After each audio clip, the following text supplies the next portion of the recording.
કે આ બધા લોકો છે તે ગબ્બર ઠાકોરને અર્જુન ઠાકોરને શું બોલી રહ્યા છે તે આપણે વિડીયો જોવાનો છે બરોબર। હજી એવા ઘણા બધા લોકો છે કે ગબ્બર ઠાકોર અર્જુન ઠાકોરને શું બોલી રહ્યા છે તે આપણે વિડીયો પૂરો જોવાનો લો, તમે જોઈ લો અને એક કમેન્ટ કરી નાખજો બરોબર।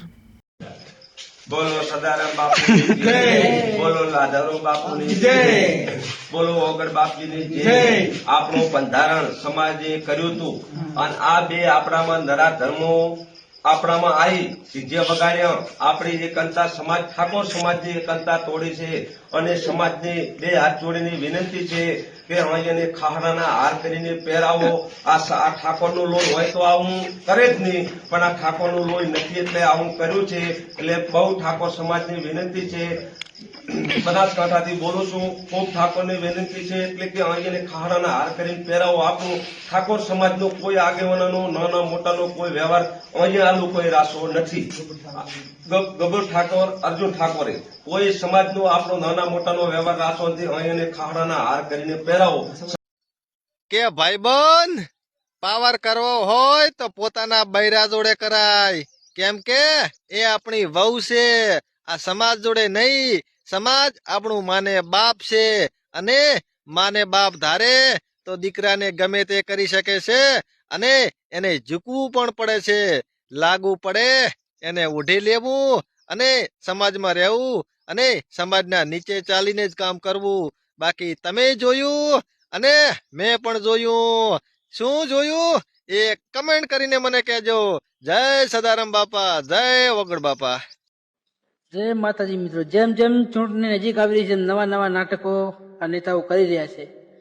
જે આજે મિટિંગ થઈ એમાંથી ગબ્બર ઠાકોરને એમને 1 વર્ષ માટે હાથ બારો કર્યો। હવે આ બધા નાના નાના મોટા નાટક કરીને કઈ ફાયદો સમાજને થવા નથી। સમાજને જો ફાયદો એમને કરવો જ છે તો જે બેરોજગાર આપણા યુવાનો છે એમને રોજગાર અપાવો, એમને શિક્ષણમાં મદદ કરો। આવા ખોટા ખોટા નાટક કરીને કઈ સમાજને ફાયદો થવાનો નહીં। ડીજેમાં 4-5 હજાર રૂપિયામાં કઈ આપણે સમાજને મોટું કઈ મેરી તો બંધાવવાની નથી।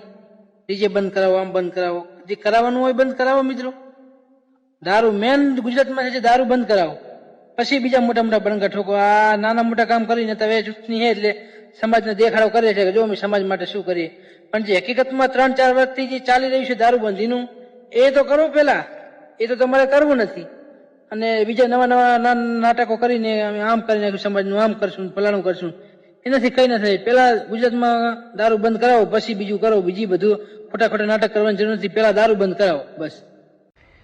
જય માતાજી, જય શ્રી રામ। હું જોઈ રહ્યો છું કે સોશિયલ મીડિયાની અંદર કે બનાસકાંઠાની અંદર ડીજે બધા ઘણી જગ્યાએ બંધ કર્યા, તો જે આગેવાનોએ બંધ કરાયા છે એમને મારી ખાસ અપીલ છે કે તમે જે કર્યું એ સમાજના સારા માટે જ કર્યું, પણ જે લોકો ડીજેવાળા છે એમને લોન લઈ લીધી એનું બી તમે વિચાર લેજો કે એમનું તમે જે બી સરકારમાંથી તમે એમની લોન માફ કરાવી દો। એટલે ડીજેવાળાને શું કે હપ્તા ભરવાના હોય એટલે તમે એમની લોન માફ કરાવડાવી દો અને 1 વર્ષ સુધી તમારે એમનું ભરણ પોષણ કરવું પડશે। એનું કારણ કે ઘણા નાના મોટા કલાકાર એમનો રોજગાર એમનાથી જ ચાલતું હોય, એના ધંધાથી જ ચાલતું હોય। કારણ કે આપણા સમાજમાં શિક્ષણ ઓછું હતું ત્યારે લોકો સાઉન્ડ લાયા અને ડીજે ચાલુ કર્યા।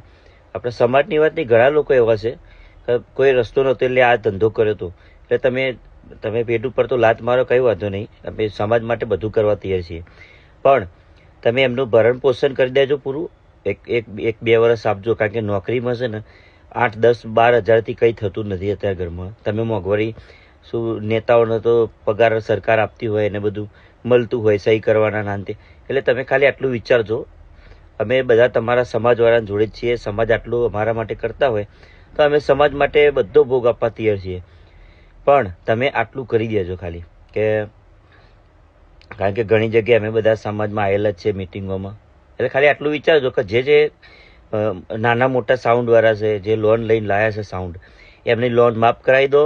અને બીજું કે એમને 1 વર્ષ તમારે ભરણ પોષણ કર્યો જ્યાં લગીને એમનો ધંધો બીજો સેટ ના થાય, બરોબર। જય માતાજી, જય ઠાકોર સમાજ, જય શ્રી રામ, જય દ્વારિકાધીશ। જય માતાજી, જય સદારામ બાપા। તો મિત્રો આપણે ગઈકાલે 4/2/2026 ના રોજ જાબડિયા મુકામે એક આપણા ઠાકોર સમાજની મિટિંગ રાખેલી હતી. તેમાં જેમને સમાજ વિરુદ્ધ કામ કર્યું હતું તેવા અર્જુનભાઈને, ગબરભાઈને સમાજની બહાર મોકલવામાં આવ્યા હતા. તો મિત્રો, આવા ખોટા સમાચાર તો આપણને સાંભળવા ગમે નહીં, પણ સમાજ વિરુદ્ધ કામ કરે એટલે આવું એમને સમાજ બહાર મોકલવા પડે. અને હું તો એમ જ કહું છું કે દરેક ગામની અંદર 2, 4, 5 વ્યક્તિ એવા તૈયાર થો અને આપણા આજુબાજુ ગામની અંદર ખબર રાખો કે કોણ સમાજ વિરુદ્ધ કામ કરે છે, અને સમાજનું બંધારણ જે તે વ્યક્તિ તોડે તેને સમાજની બહાર કાયદાસર મોકલાવો, એટલે જેથી કરીને આપણું સમાજનું બંધારણ જળવાય. નહીં તો નાનો આજે મોટો માણસ છે સમાજનું બંધારણ તોડ્યું છે, કાલે નાનો માણસ તોડશે. નાના માણસ દેખાશે નહીં, પણ બંધારણ તોડવાનું કામકાજ કરશે. એટલે ગમે તે નાનો હોય કે મોટો હોય, જે તે સમાજના 16 મુદ્દા, એટલે કે આપણે ઠાકોર સમાજમાં જે તે 16 મુદ્દાનું બંધારણ કર્યું છે તે બંધારણ મુજબ ઠાકોર સમાજને રહેવું. નહીતર જે તે સમાજમાં આવીને ઉલ્લંઘન કરે, સમાજનું બંધારણ તોડવાનું કામ કરે અને સમાજનું બંધારણ તોડે તેવા વ્યક્તિને હંમેશા માટે એક લિસ્ટમાં નાખો, બ્લેક લિસ્ટમાં નાખો. એનું લિસ્ટ બનાવો અને તાલુકા દીઠ એક કમિટી બનાવો અને જિલ્લા દીઠ એક કમિટી બનાવો.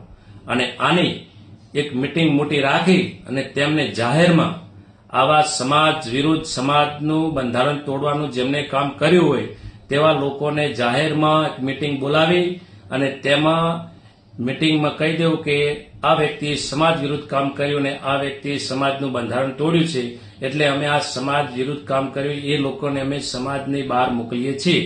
અમારે આ વ્યક્તિથી અમારે કોઈ નાતો જાતો નથી.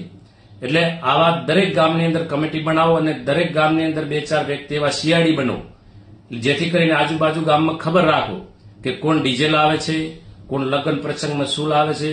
બધી વાતે 16 બંધારણ છે, તેમાંથી એકે પણ બંધારણનું ઉલ્લંઘન કરે તેમની ખાસ ખબર રાખવી. અને મારી ખાસ સાંસદ શ્રી જ્ઞાનીબેનની વિનંતી છે કે આપણે જિલ્લા દીઠ એક એવી બેન મિટિંગ કરો કે જેમાં જે તે વિરુદ્ધ કામ કર્યું હોય તેમને જાહેરમાં એક સભા બોલાવી અને તેમના જાહેરનામા આપી દો કે આ વ્યક્તિએ સમાજ બંધારણ તોડવાનું કામ કર્યું છે, આ અમે સમાજની બહાર અને મોકલીએ છીએ. એમના ઘરે કોઈને જવાની જરૂર નથી અને સમાજની બહાર મોકલો એટલે ખબર પડે તો આપણું સમાજનું બંધારણ જળવાશે. જય સદારામ બાપા, જય માતાજી.